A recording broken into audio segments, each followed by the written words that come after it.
বর্ষিয়ার নেতা তথা প্রাক্তন মন্ত্রী রেজ্জাক মোল্লার সাথে দেখা করতে এলেন জয়নগর লোকসভা কেন্দ্রের বিজেপি প্রার্থী। দীর্ঘদিনের বর্ষিয়ার নেতা ও প্রাক্তন মন্ত্রী রেজ্জাক মোল্লার সাথে দেখা করতে এলেন জয়নগর লোকসভা কেন্দ্রের বিজেপি প্রার্থী অশোক কান্ডারি। না, ওসব নিয়ে কথা হয়নি। উনি খুব সাদাসিধে লোক।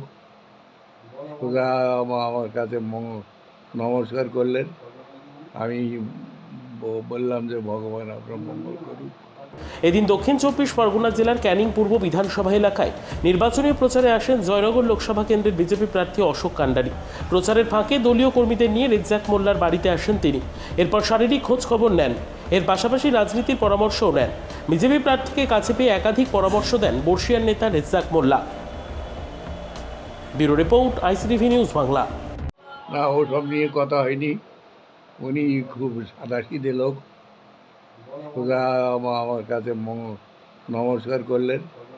আমি বললাম যে ভগবান আপনার মঙ্গল করুক।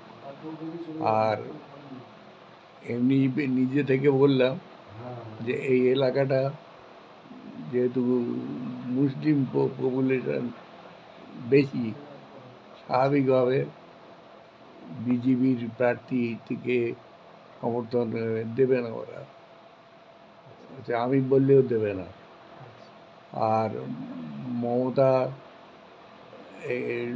এখানে অর্গানাইজেশন আছে ওর।